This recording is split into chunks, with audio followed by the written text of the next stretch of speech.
Hello my dear students, good evening to all of you. बच्चों, आप सभी का हमारे आज के ट्यूटोरियल प्लेटफॉर्म पर स्वागत है। आज बच्चों हम क्लास 9th मैथमेटिक्स जो NCERT आधारित पाठ्यक्रम है उसमें इस संख्या पद्धति के चैप्टर में एक्सरसाइज 1.3 के प्रश्नों को हल करेंगे।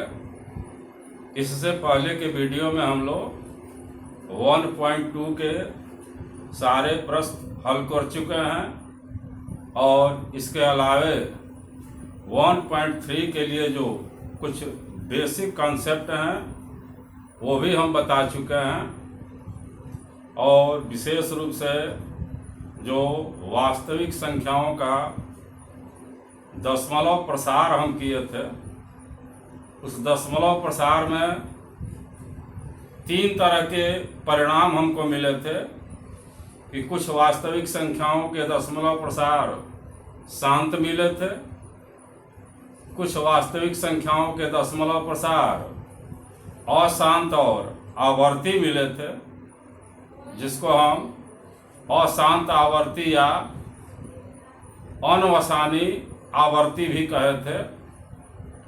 और कुछ संख्याएं ऐसी होती हैं जिनमें दशमलव प्रसार हमें अशांत भी मिलेगा और अनावर्ती मिलेगा। इन सारे पॉइंट्स पर काफ़ी डिस्कशन हम लोग कर चुके हैं, इसलिए वहाँ से हम लोग आगे बढ़ने की कोशिश करें। बार बार पीछे की बातों को ही दोहराने में वीडियो ज़्यादा लंबी हो जाएगी। जो कुछ भी इम्पॉर्टेंट पॉइंट होंगे उनको मैं प्रश्नों के माध्यम से ही एक्सप्लेन कर दूंगा। तो देर न करते हुए हम लोग अपने एक्सरसाइज के प्रश्नों पर चलें, उनको हल करने की कोशिश करें। देखा जाए।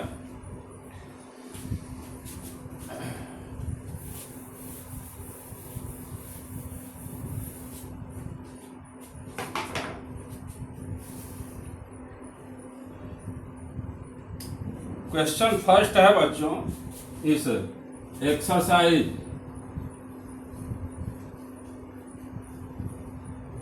1.3।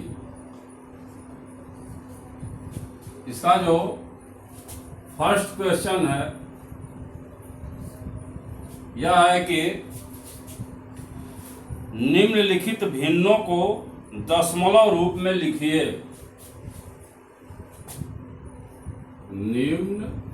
निम्नलिखित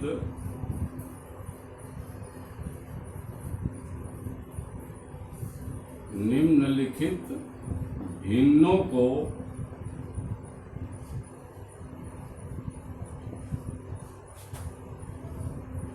दशमलव रूप में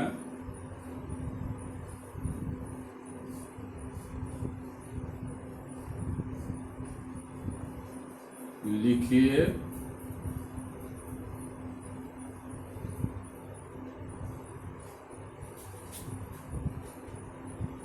और बताइए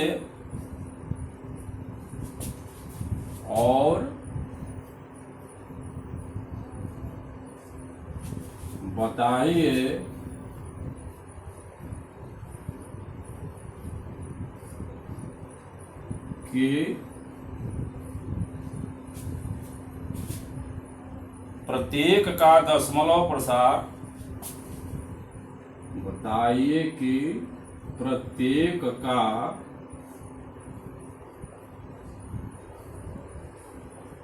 दशमलव प्रसार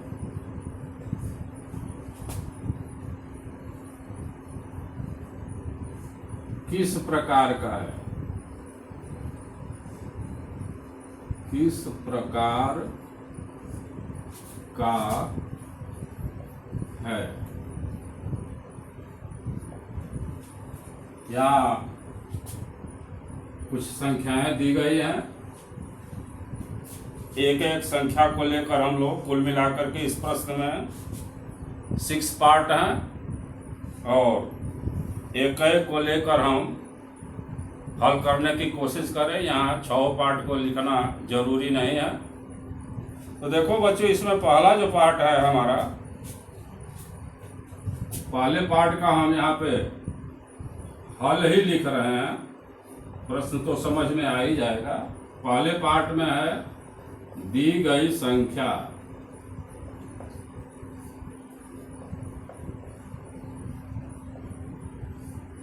यह दी गई संख्या है 36 बाई 100।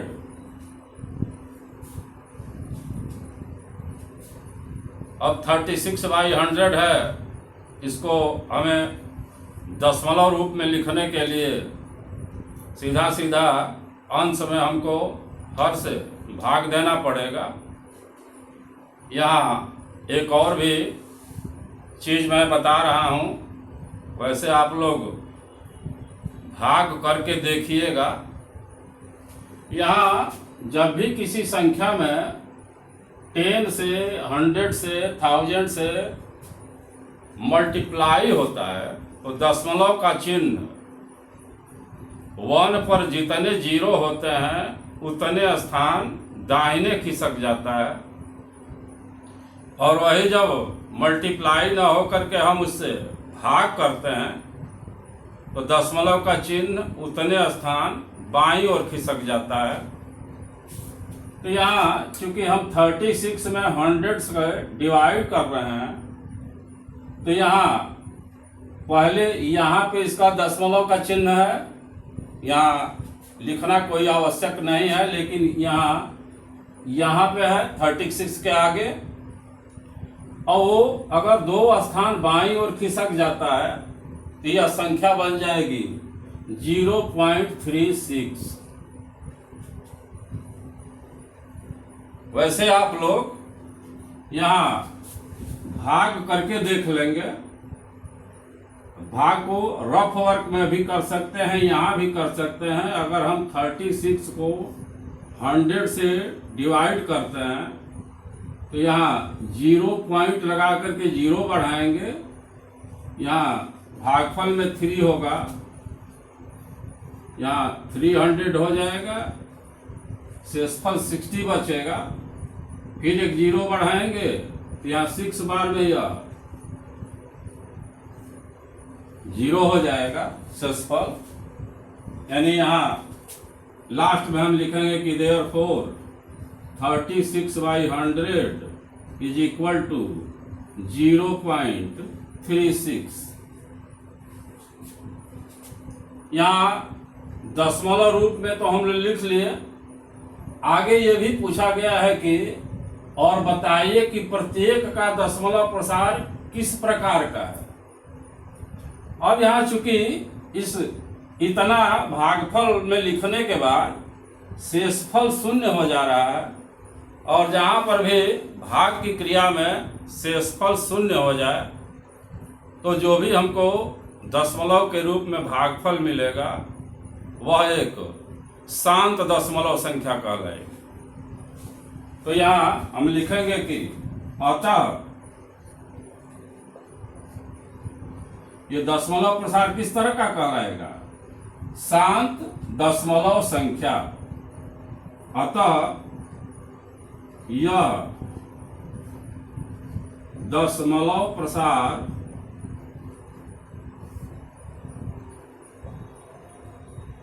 एक शांत दशमलव संख्या है।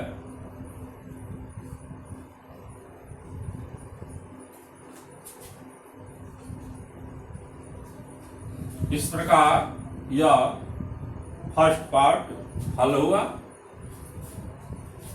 आप लोग मेरे साथ साथ लिखते चले या स्क्रीनशॉट ले लें।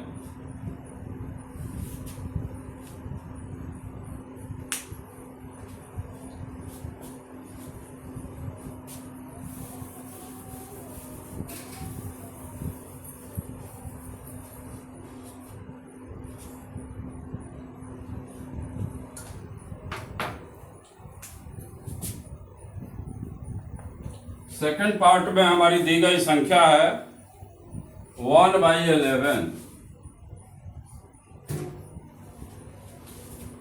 यहाँ जब हम 1 को 11 से डिवाइड करेंगे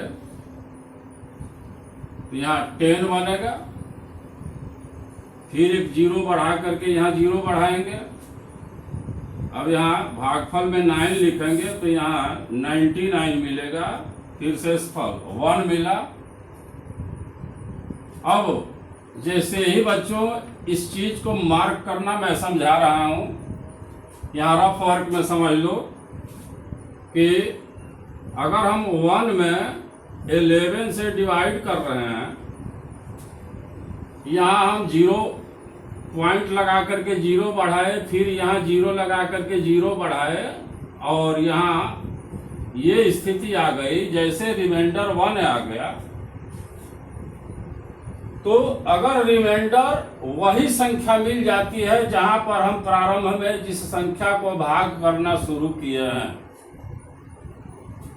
मतलब हम 1 में 11 से भाग करना शुरू किए, कुछ भागफल मिला हमको, और फिर शेषफल में 1 ही मिल गया, तो समझ जाना चाहे भाग के प्रोसेस दूसरी संख्याएं हो तो कुछ आगे बढ़ करके भी मिलेगा, लेकिन जहां पर भी जा करके रिमाइंडर में वही संख्या मिल जाए, शेषफल में वही संख्या मिल जाए जो हमारा प्रारंभिक भाज्य है, यानी जिस संख्या में हम प्रारंभ में ही भाग करना शुरू किए हैं, वही संख्या अगर फिर शेषफल में मिल जाती है तो यहाँ से डिसाइड कर लेना बच्चों कि जो भी हमें भागफल मिला है यही भागफल बार बार रिपीट होता रहेगा। यानी यहाँ 0.09 आया, ये जो डेसिमल पॉइंट के लेफ्ट में जो है 0 छोड़ो, यहाँ पर पॉइंट के बाद जो 09 आया है, और 09 आते समय ये हमारा शेषफल फिर वही नंबर मिल गया जिसको हम डिवाइड करना शुरू किए थे।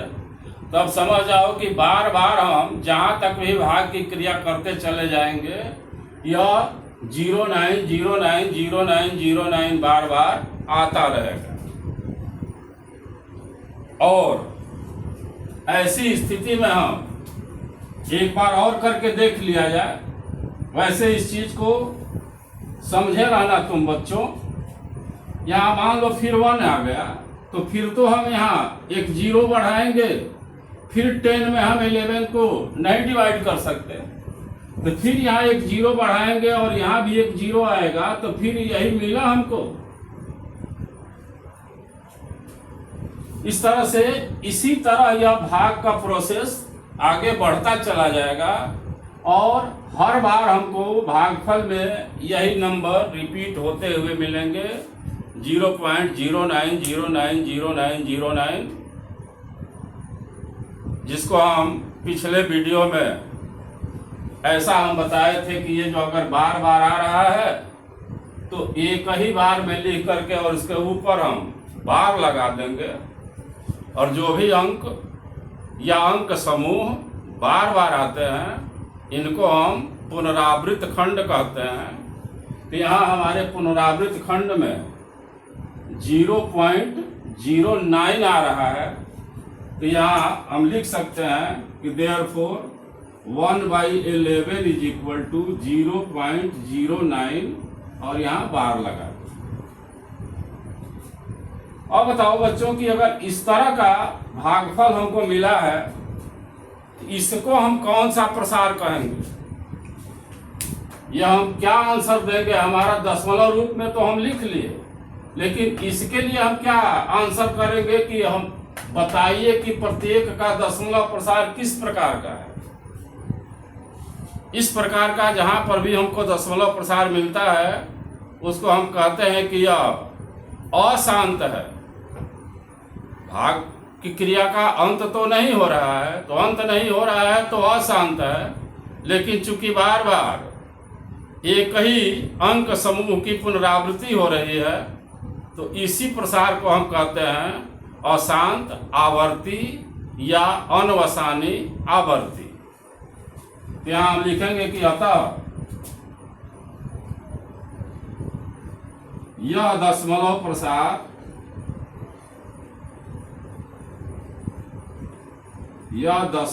प्रसार अशांत लिख लो या अनवसानी लिख लो, दोनों की मीनिंग एक है। अशांत या अनवसानी, और अनवसानी के साथ साथ क्या है? आवर्ती है।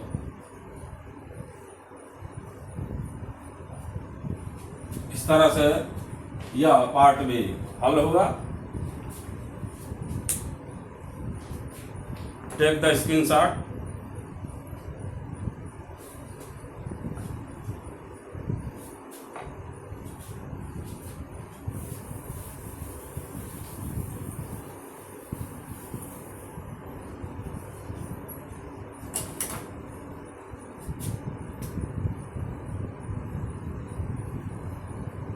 हमारा थर्ड गिवन नंबर है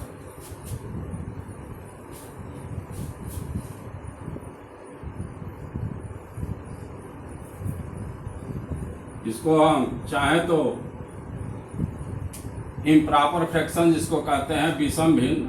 वैसे अगर हम लिखें तो 8 में 4 का मल्टीप्लाई करेंगे तो 32, और 32 में 1 प्लस करेंगे तो 33/8 मिलेगा। फिर यहाँ उसी प्रोसेस को हम आगे बढ़ाएं, 8 से डिवाइड करें तो यहाँ 4 हो गया, यहाँ शेषफल 1 मिला, यहाँ पॉइंट लगाकर 0 लगाएंगे, 8 1 जा 8, यहाँ 2 मिला, फिर 0 बढ़ाएंगे, 8 2 जा 16, फिर 4 मिला, फिर 0 बढ़ाएंगे, 8 5 जा 40, यहाँ रिमाइंडर या शेषफल 0 मिल गया। फिर रिमाइंडर अगर 0 मिल गया, इसका मतलब कि भाग की क्रिया का अंत हो गया, तो दशमलव में तो चेंज हो गया। अब यहाँ हम लिखेंगे कि देयरफॉर,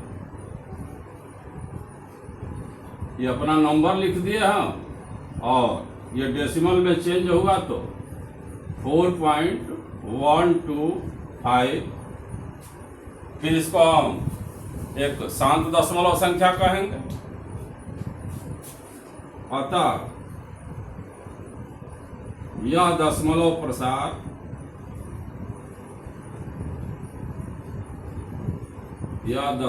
प्रसार शांत है, लिख दो,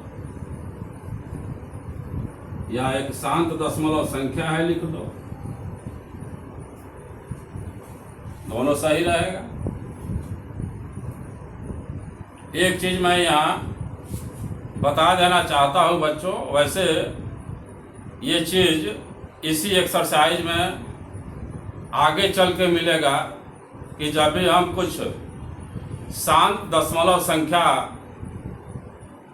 जहाँ जहाँ हमको मिल रही है, उस शांत दशमलव संख्या पर अगर गहराई से विचार करेंगे तो हमको एक चीज देखने को मिलेगा कि जो भी संख्या शांत दशमलव संख्या है, और इसमें जो हमको संख्या का हर मिलेगा, जिसको हम कहते हैं कि p/q में जो q का मान मिलेगा, अगर वह q का मान यानी संख्या के हर का मान या हर या तो 2 से डिवाइड हो जाए, या 5 से डिवाइड हो जाए, या 2 और 5 दोनों से डिवाइड हो जाए, तो कन्फर्मली समझ लेना कि उस संख्या का दशमलव प्रसार एक शांत दशमलव संख्या मिलेगी। देखो यहाँ पे 8 है, 8 2 से डिवाइड हो जाएगा। जब 2 से ये डिवाइड होने लायक है तो देख लो कि इसका दशमलव प्रसार एक शांत दशमलव संख्या मिल गई। कुछ इसी तरह की बात ये इसी क्वेश्चन के पार्ट 1 में भी था, जहां हम लोग 36/100 को चेंज किए थे दशमलव में, वह 100 भी ऐसा हर है जो 2 से भी डिवाइड होगा और 5 से भी डिवाइड होगा। तो जहाँ भी ऐसी स्थिति मिले बच्चों कि हर 2 से डिवाइड होने वाला हो या 5 से डिवाइड होने वाला हो या दोनों से डिवाइड होने वाला हो, तो अपनी मेंटालिटी बना लेना कि यह एक शांत दशमलव संख्या मिलेगी। वैसे इस प्रश्न में उस आधार पर तुम्हें नहीं लिखना है, तुम्हें भाग की क्रिया करने के बाद ही, जो जैसे किया जा रहा है ऐसा करने के बाद ही तुम लिखना, दशमलव प्रसार लिख देना कि क्या मिला है, और फिर ये बता देना कि यह दशमलव प्रसार किस प्रकार का है, शांत है या अशांत आवर्ती है। ये 2 ही प्रकार के मिलेंगे यहाँ पर, कहीं पे शांत मिलेगा और कहीं पर अगर अशांत है तो वह आवर्ती भी होगा, जिसको हम अशांत आवर्ती या अनवसानी आवर्ती कहते हैं। Take the screenshot.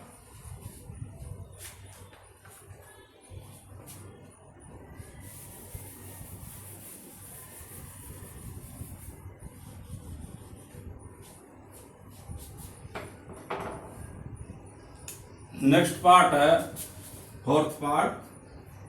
ये दी गई संख्या है 3/13।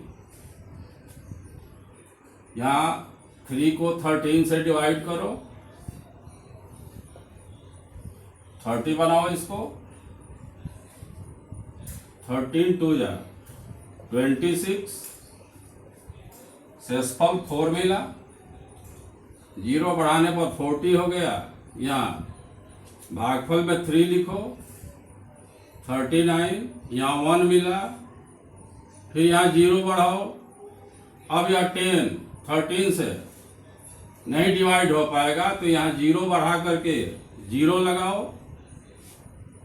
100 में 13 का,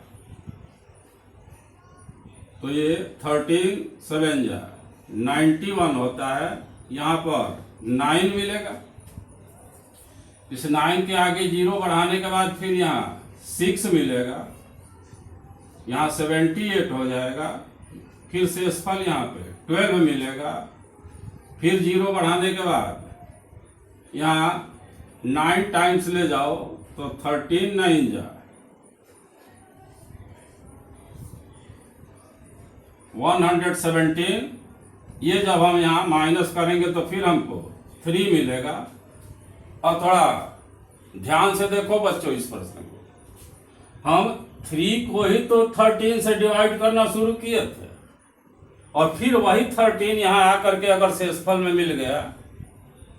यह इस बात को स्पष्ट करता है कि हमारे भागफल में जो भी यह पुनरावृत्त खंड मिला है या जो भी अंक समूह मिला है, यही अंक समूह का बार बार यहाँ पर रिपीटिशन होगा।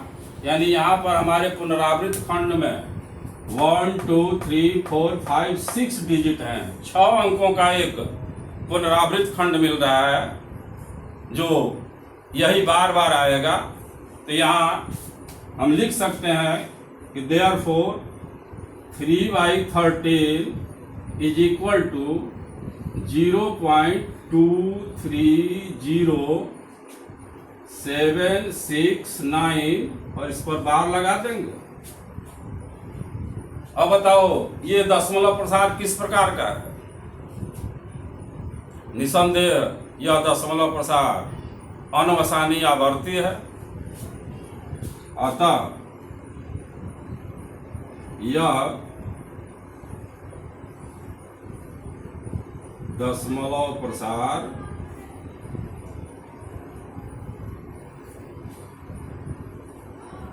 अनवसानी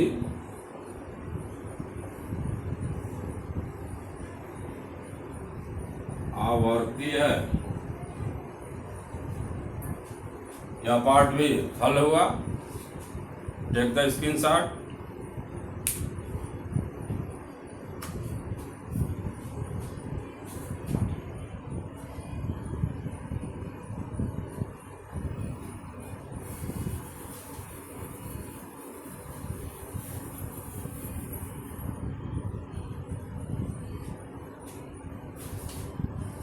क्वेश्चन के 5th पार्ट में नंबर है 2/11। 2/11 डिवीजन का प्रोसेस शुरू करो। 11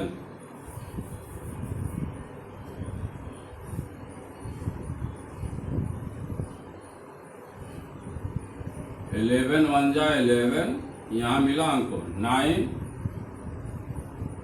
फिर इस 90 को 11 से डिवाइड करेंगे 8, यहाँ 88 मिलेगा, रिमाइंडर हमको 2 मिलेगा शेषफल, फिर 0 बढ़ाने पर फिर देखो स्थिति क्या पैदा हो गई। हम 2 को 11 से डिवाइड करना शुरू किए थे और वही 2 यहाँ पर शेषफल में मिल गया। इसका मतलब कि हमारे भागफल में यह 0.18181818 बार बार आते रहेंगे। तो यहाँ हम लिख सकते हैं कि 2/11 इज इक्वल टू 0.18 बार। इसको हम लिखेंगे कि अतः यह दशमलव प्रसार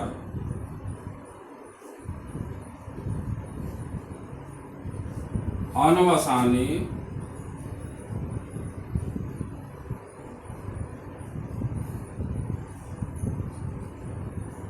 आवर्ती है।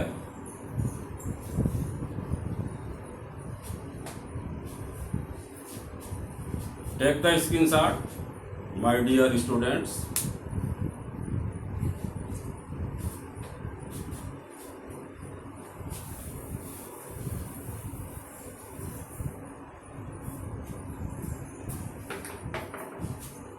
लास्ट पार्ट में नंबर है ये 6 पार्ट है। इस 6 पार्ट में नंबर हमको दिया गया है 329/400।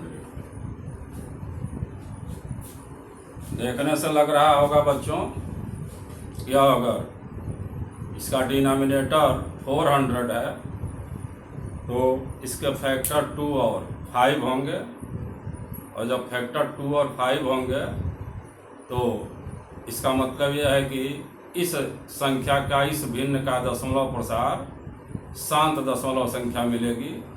वैसे डिवीजन प्रोसेस से देख लिया जाए।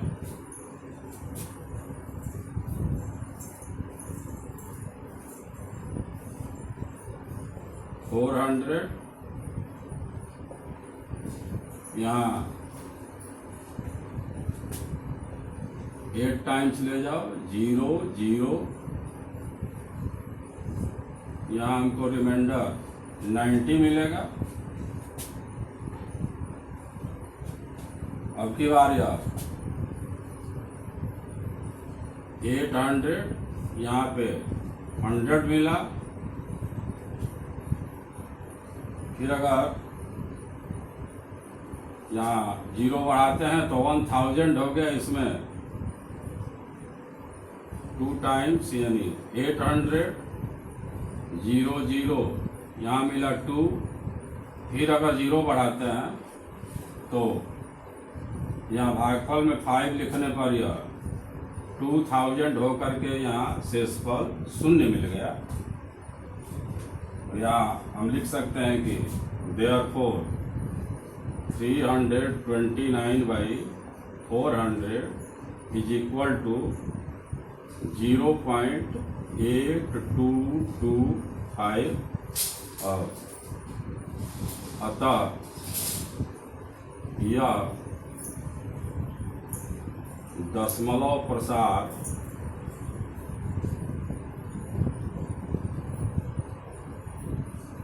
शांत है।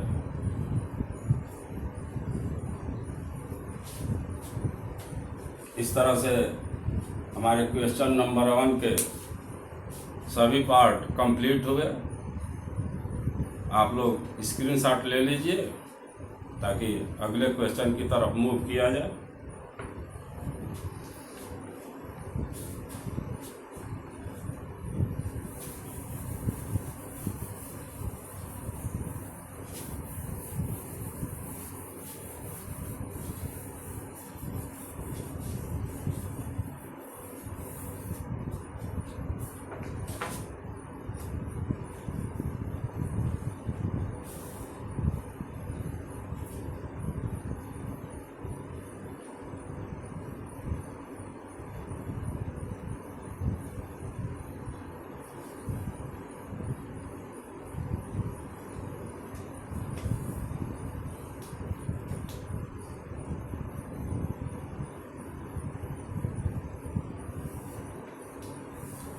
क्वेश्चन नंबर 2 है बच्चों,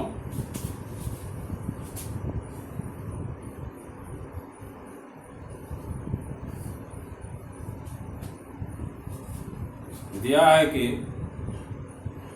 हम जानते हैं कि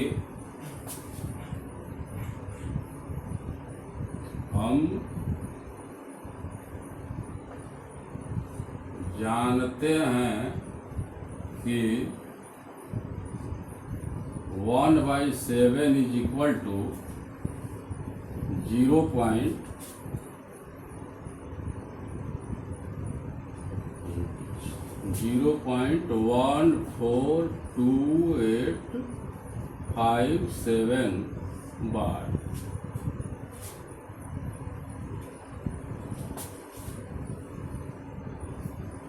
है।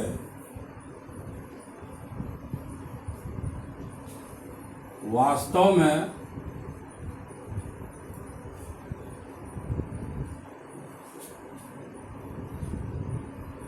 बिना भाग वास्तव में लंबा भाग किए बिना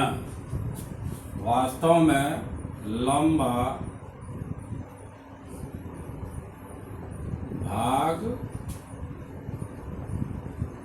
किए बिना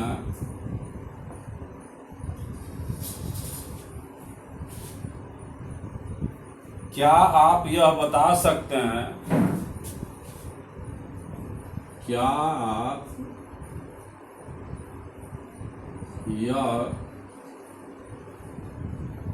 बता सकते हैं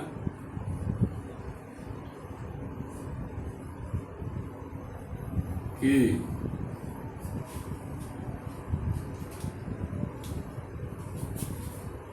2/7 3/7 4/7 5/7 6/7 के दशमलव प्रसार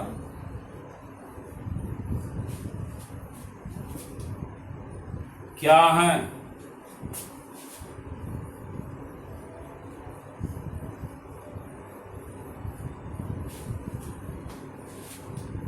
यदि हाँ तो कैसे? यदि हाँ तो कैसे?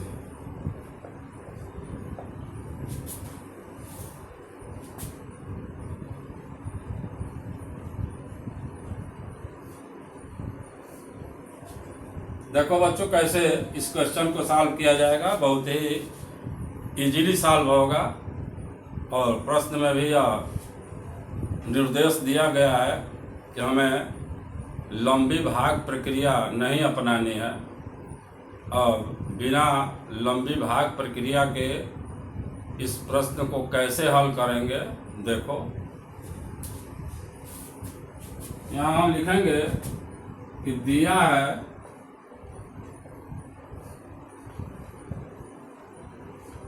क्या दिया है कि 1/7 इज इक्वल टू 0.142857। अब देखो यहाँ बच्चों, जो हमको 2/7 दिया है, हम यहाँ लिखेंगे कि therefore 2/7 इज इक्वल टू, देखो क्या इसको हम 2 इंटू 1/7 लिख सकते हैं? श्योरली लिखा जा सकता है। 2 1 जा 2/7। अब ऐसा लिखने का लाभ यह होगा कि यहां हम 2 रखेंगे और 1/7 के वैल्यू को यहां पर पुट कर देंगे, तो हम पाएंगे कि 0.142857 बार। अब 2 से इसमें मल्टीप्लाई कर दो और कुछ नहीं करना है।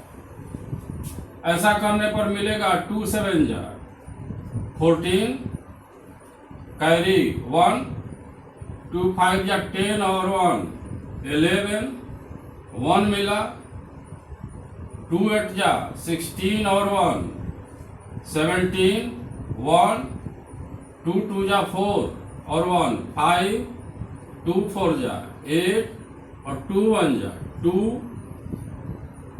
यहाँ बार लगा दो। यही हमारा यह 2/7 का दशमलव प्रसार मिल गया। अब ये अगर चीज समझ में आई होगी तो इजीली आप लोग 3/7, 4/7, 5/7, 6/7 कर सकते हैं। देख लो ऐसे, अगर 3/7 निकालना हो तो सबसे पहले हम इसको लिखेंगे कि 3 इंटू 1/7, इस 1/7 का यही वैल्यू पुट कर दो, तो 3 इंटू 0.142857 बार, फिर मल्टीप्लाई करो, 3 7 जा 21, कैरी 2, 3 5 जा 15 और 2 17, 1, 3 8 जा 24 और 1 25, कैरी 2, 3 2 जा 6 और 2 8, फिर 3 4 जा 12 और 3 1 जा 3 और 1 4। बड़ा मल्टीप्लाई को सावधानी से करना है, हो सकता है कहीं मिस्टेक हो जाए, इसको फिर रिपीट कर लेना है।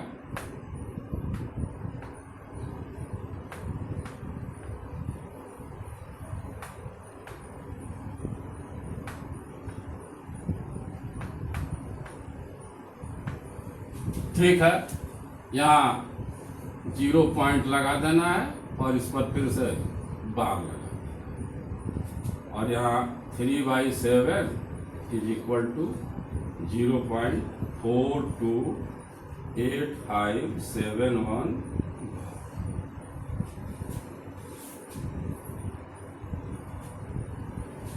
इस तरह से हमें उम्मीद है कि आप लोग 4/7, 5/7, 6/7 को निकाल सकते हैं। तो यह आपके लिए होमवर्क रहेगा। होमवर्क में आप लोग इन तीनों नंबर्स को इस तरह से दशमलव प्रसार करके करने का प्रयास करेंगे। अगर न हो पावे, कोई दिक्कत हो तो कमेंट में हमको बताइएगा, हम उसको फिर सॉल्व करा देंगे। Take the screenshot.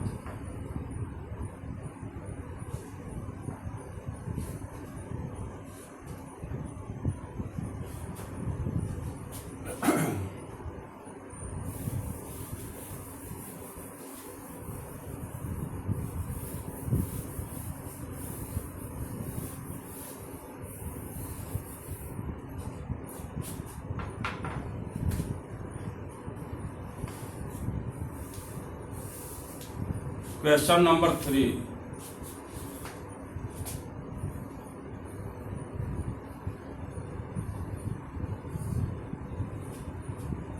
यहाँ दिया है कि निम्नलिखित को P/Q के रूप में व्यक्त कीजिए। निम्नलिखित को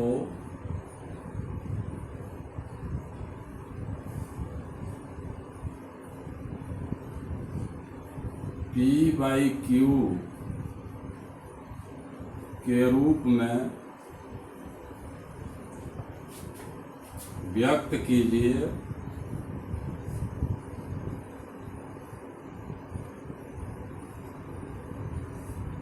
जहां P और Q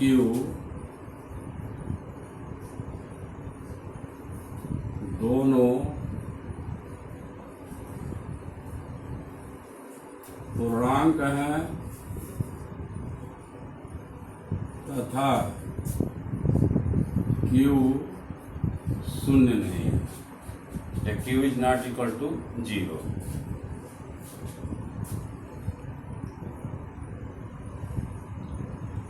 देखा जाए बच्चों, इसमें 3 नंबर हमको दिए गए हैं। हम पहला टेकअप कर रहे हैं। यहाँ पे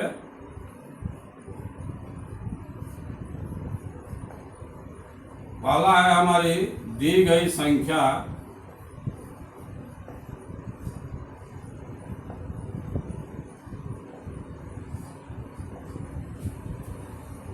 .6 बार। बच्चों, अगर आप लोग मेरी पिछली वीडियो ध्यान से देखे होंगे तो इस तरह का मैं एक एग्जाम्पल सॉल्व कराया हूं, जिसमें एक दी गई संख्या को एक समान करके एक समीकरण बनाया जाता है और आगे कैसे कैसे किया गया था उस एग्जाम्पल में, उससे अगर इस क्वेश्चन की टैली कराओगे तो हूबहू वही क्वेश्चन है। वैसे हम इसको फिर से हल कर रहे हैं। यहाँ हम मान लेंगे कि माना x इज इक्वल टू 0.6, जो बार लगा है इसको 2-3 बार 4 बार लिख करके 3 ठो डॉट लगा दो और इसको एक समीकरण का नंबर दे दो।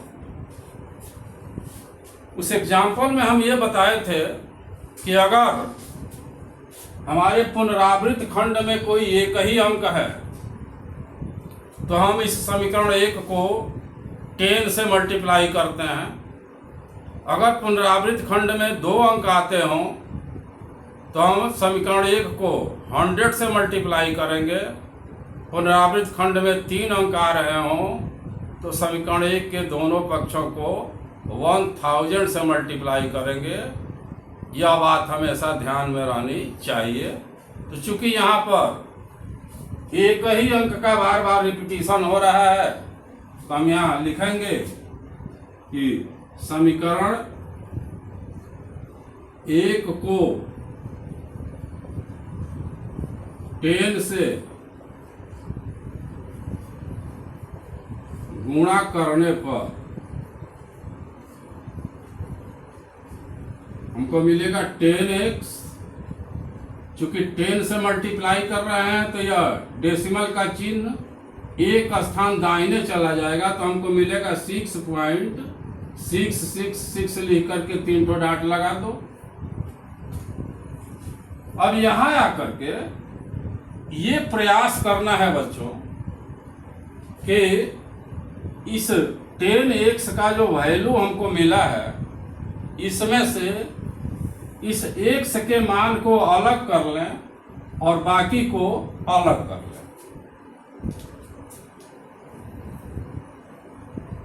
अगर मेरी बात न समझ में आई हो फिर से मैं रिपीट कर रहा हूं। 10x का जो भी वैल्यू मिला इस वैल्यू को हमें 2 पार्ट में तोड़ करके लिखना है और ऐसे 2 पार्ट में तोड़ना है कि एक पार्ट हमारा यही संख्या मिल जाए ताकि उसके स्थान पर हम x लिख सकें।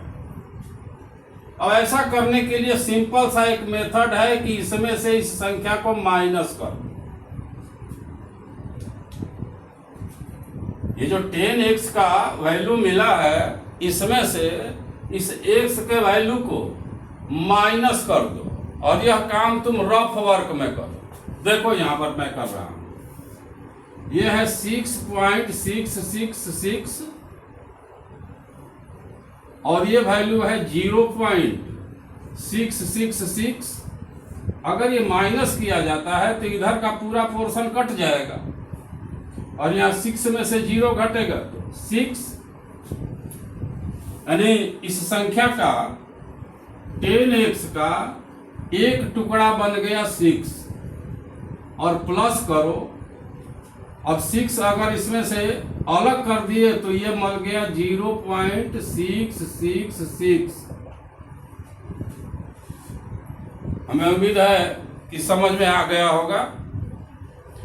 अब यहां देखो 10x is equal to 6 plus इस पूरे पोर्शन को हम x से रिप्लेस कर दें। अब सिंपली यहां से x को इधर ले आकर के माइनस करो तो 10x में से यह x आकर के माइनस होगा तो यहां बचेगा 9x, इधर बचेगा 6। तो x is equal to 6/9।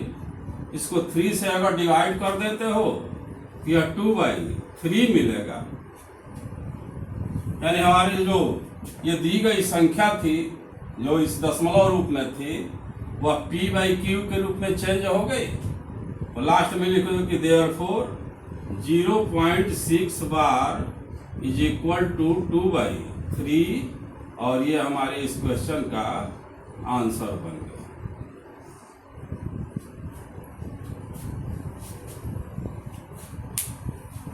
Screenshot ले लीजिए आप लोग।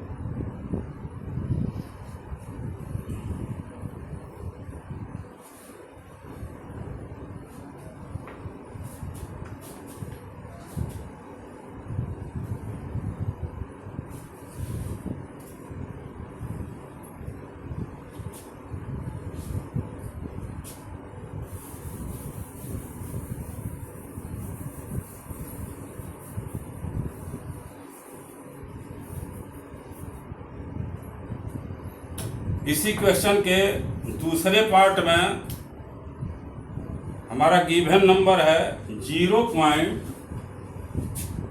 ये सेकंड पार्ट है, यहाँ नंबर है 0.47 बार। सावधानी से देखना है बच्चों यहाँ कि जो भी यहाँ दशमलव के दाहिने वाले जो अंक हैं इसमें सिर्फ 7 पर बार लगा है, 4 पर नहीं है। इसका मतलब कि इस भागफल में 4 केवल एक बार आया है और 7 बार बार आ रहा है।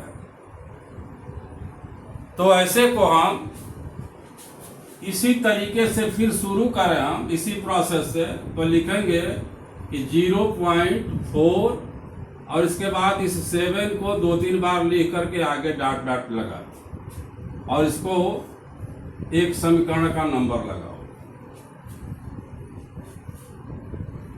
फिर हमारे पुनरावृत्त खंड में केवल एक अंक 7 आ रहा है और जब भी किसी एक ही अंक का बार बार रिपीटिशन हो तो इस समीकरण 1 को 10 से मल्टीप्लाई करेंगे। तो यहां लिख डालो कि समीकरण 1 को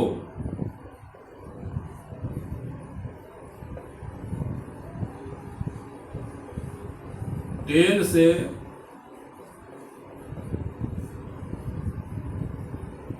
गुणा करने पर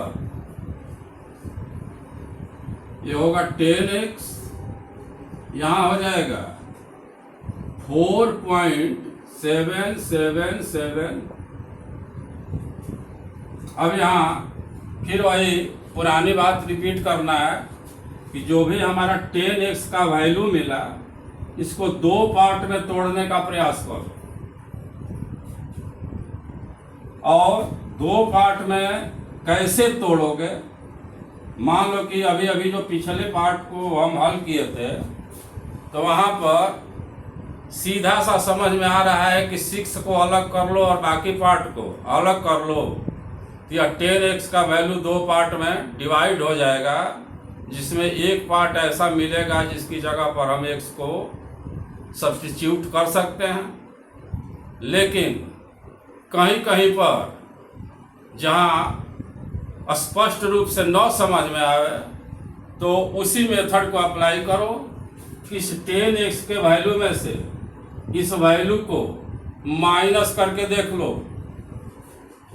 देखो यहाँ रफ वर्क है, ये हमारे 10x का वैल्यू है 4.777 और ये वैल्यू है 0.477। यहाँ माइनस कर दो इसको बच्चों। देखो यहाँ 7 से 7 माइनस होगा 0, यहाँ पर भी 0 और यहाँ 7 में से 4 माइनस होगा तो 3 और यहाँ 4 में से 0 हुआ तो 4। यहाँ इसको 9 भी लिखो तो कोई उतना आवश्यक नहीं है। यानी हमारा एक पार्ट क्या बन गया, 10x इज इक्वल टू एक पार्ट बना 4.3 और जब एक पार्ट 4.3 बन गया तो दूसरा पार्ट हमारा यही बन जाएगा 0.4777 डॉट डॉट डॉट। इसको जब तुम लोग जोड़ोगे तो ये जोड़ने से यही संख्या मिल जाएगी।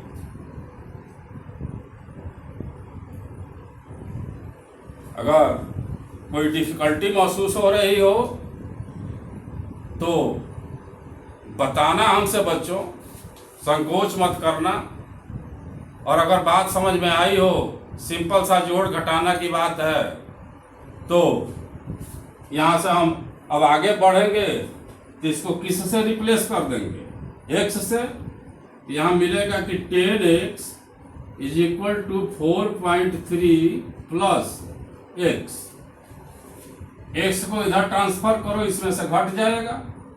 यहाँ मिलेगा 9x इज इक्वल टू 4.3, तो x इज इक्वल टू 4.3/9। अगर इस दशमलव के चिन्ह को हटाना चाहते हो तो 10 से ऊपर नीचे मल्टीप्लाई कर दो, यह 43/90 मिल जाए।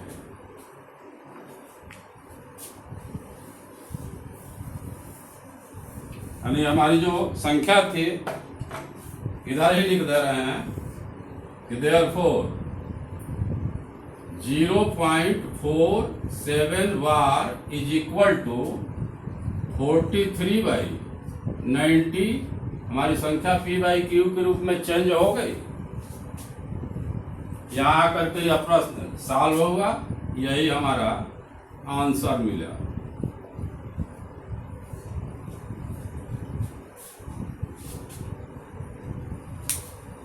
Take the screenshot.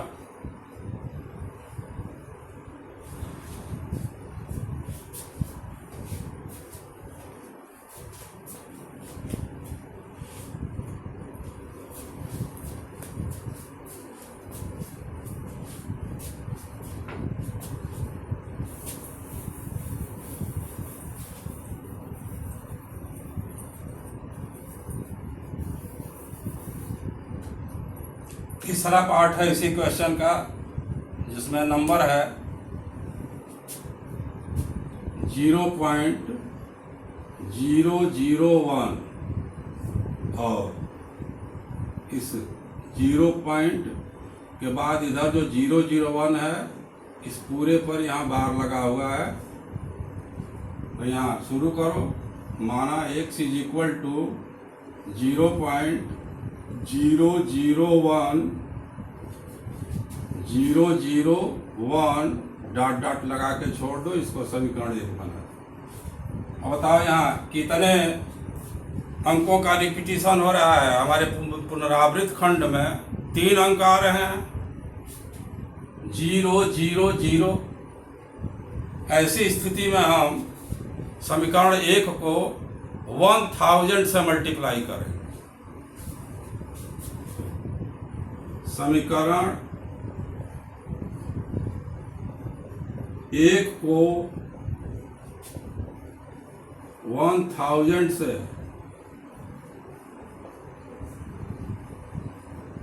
गुणा करने पर यहाँ हमको मिलेगा 1000x इज इक्वल, ये सीधा सा यह दशमलव यहाँ आ जाएगा, यहाँ हमको मिलेगा 1.001001। इसमें से अगर हम इसको माइनस करें तो क्या मिलेगा, सोच के समझ सकते हो। या ये 1000x हो गया, यहाँ 1 को अलग कर दो और जैसे ही 1 को अलग करोगे तो यहाँ पर 0.001 यह मिल जाएगा।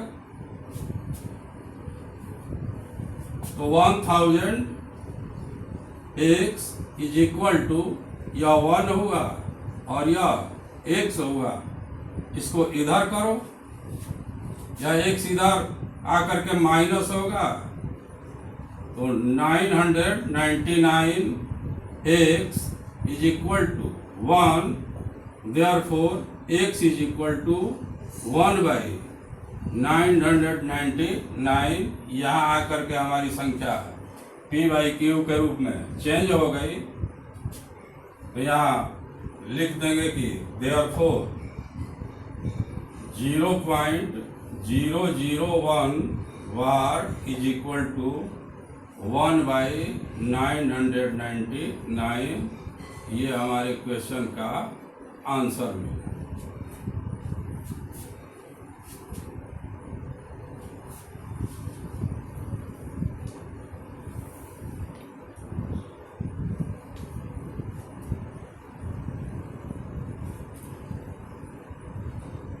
एक और क्वेश्चन कर लिया जाए।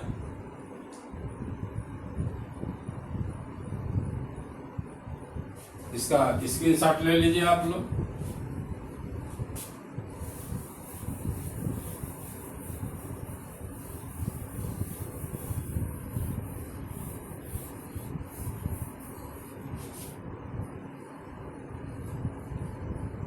क्वेश्चन नंबर 4 का स्टेटमेंट है कि 0.9999 को p/q के रूप में व्यक्त कीजिए।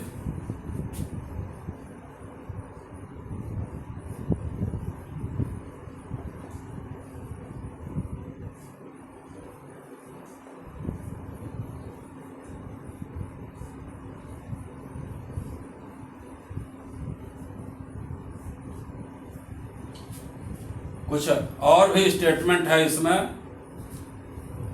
वो आप लोग बुक से देख लीजिएगा। स्टेटमेंट ये है कि क्या आप अपने उत्तर से आश्चर्यचकित हैं?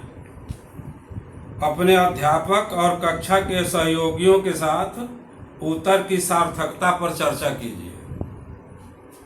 मेन हमारा क्वेश्चन यही है। इसको जब हम p/q के रूप में चेंज करेंगे तो कुछ इस तरह का रिजल्ट हमको मिलेगा कि वास्तव में वह चर्चा का विषय होगा। तो सबसे पहले हम लोग इसको p/q के रूप में चेंज करें और जो परिणाम मिलेगा उस पर आगे डिस्कशन किया जाएगा। ये प्रश्न भी अभी जो हम क्वेश्चन नंबर 3 में 3 पार्ट हल किए उसी तरह का है। तो यहाँ शुरू करो। माना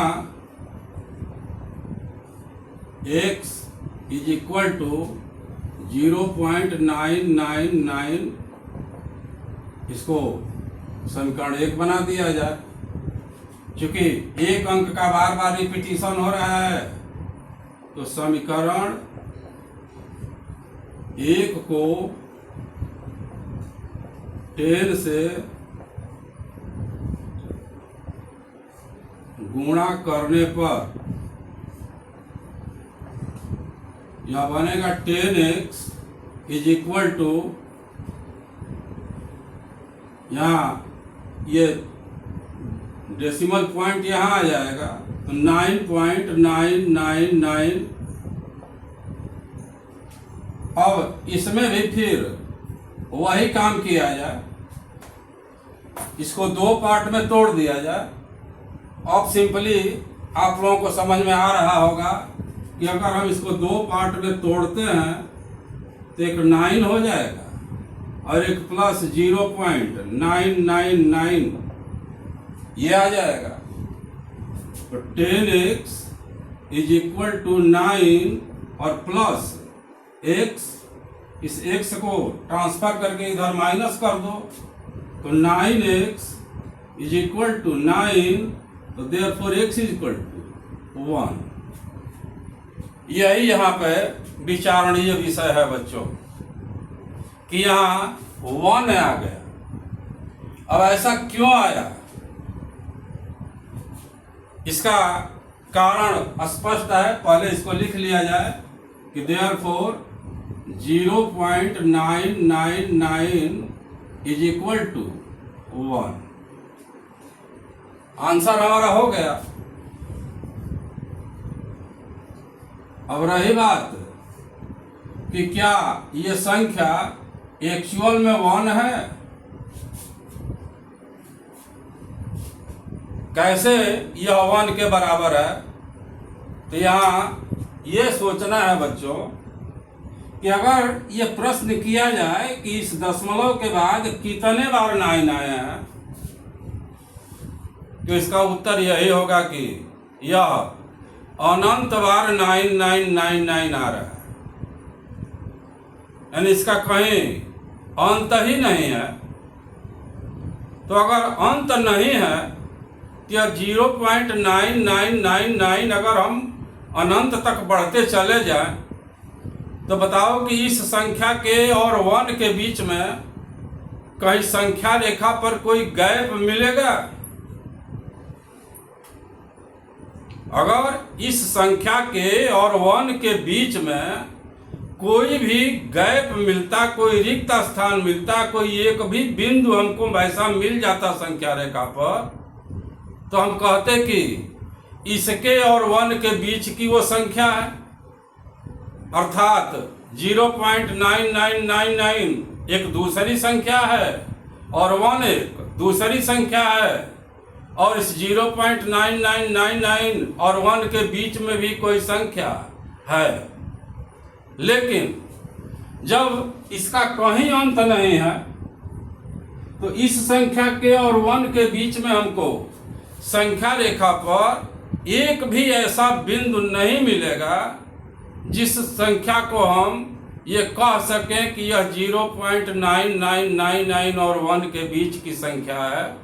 और जब ऐसा नहीं है तो हम यही कहेंगे कि यह संख्या एक्चुअल में क्या है, 1 है। तो यहाँ हम स्पष्टीकरण कर देंगे कि चूंकि 0.999 में 9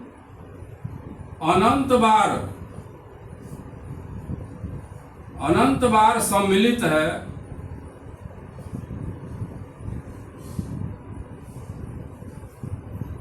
अतः इस संख्या और 1 के बीच कोई